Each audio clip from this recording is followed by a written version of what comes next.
Greeting to you in the name of Father, Son, and Holy Spirit. Amen. Today we are going to talk about the sixth book of the New Testament, and that is Paul's letter to Roman Christians. This letter has 16 chapters, 433 verses, and 9,422 words. Paul is the author of this letter to Roman Christians, and it was written about AD 57 from Corinth, as Paul has preparing for his visit to Jerusalem. Apparently, Paul had finished his work in the East, and he planned to visit Rome on his way to Spain after his first bringing a collection to Jerusalem for the poor Christians there. And that is according to Romans chapter 15, verse 22, 23, and to 28. The Roman church was mostly Jewish, but also contained a great number of Gentiles. And the key verse in Roman in this letter to Roman Christians is, and that is the Romans chapter 5 verse 1, and that is, therefore, since we have been made right in God's sight by faith, we have peace with God because of what Jesus Christ our Lord has done for us. Paul wrote to Romans as an organized and carefully presented statement of his faith. It doesn't have the form of a typical letter. The Apostle Paul was intelligent, articulate, and committed to his calling. Like a skilled lawyer, he presented the case for the gospel clearly and forthrightfully in his letter to the believers in Rome. Paul had heard of the church at Rome, but he had not yet been there, nor had any of the other apostles. Evidently, the church had been started by Jews who had come to faith during Pentecost, according to Acts chapter 2. They had spread the gospel on their return to Rome, and the church had grown, although many barriers separated them. Paul felt bound with these believers in Rome. They were his brothers and sisters in Jesus Christ, and he longed to see them face to face.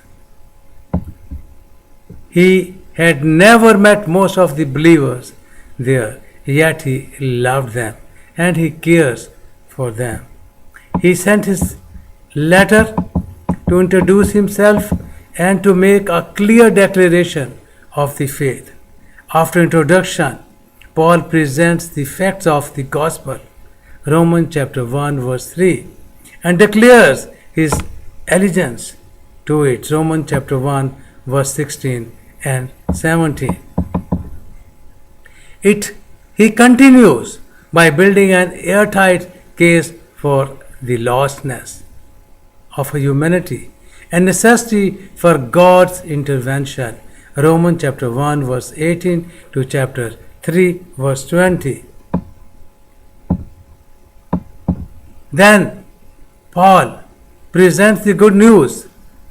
Salvation is available to all, regardless of person, identity, sin, or heritage. We are saved by grace, unearned and undeserved favor from God, through faith, complete trust in Jesus Christ and his finished work. Through him we can stand before God justified, not guilty according to Romans chapter 3 verse 21 to Romans chapter 5 verse 21. With this foundation, Paul moves directly into discussion of the freedom that comes from being saved. Freedom from the power of sin. Romans chapter 6 and verse 1 to 23. Freedom from the domination of the law. Romans chapter 7 verse 1 to 25. Freedom to become like Christ and discover God's limitless love. Romans chapter 8 verse 1 to 39. Speaking directly to his brothers and sisters, Paul shares his concern for them and explains how they fit into God's plan. Romans chapter 9 verse 1 to chapter 11 and verse 12. God had made the way for Jews and Gentiles to be united in the body of Jesus Christ. Both groups can praise God for his wisdom and love. Romans chapter 11 verse 13 to 36. And then we see Paul explains what it means to live in complete submission to Christ. Use spiritual gifts to serve others. Romans chapter 12 verse 3 to 8. And genuine love others. Romans chapter 12 verse 9 to 21. And be a good citizen. Romans chapter 13 verse 1 to 14. Freedom must be guided by love as we build each other by faith and in the faith. Being sensitive and helpful to those who are weak. Romans chapter 14 verse 1 to chapter 15 verse 4.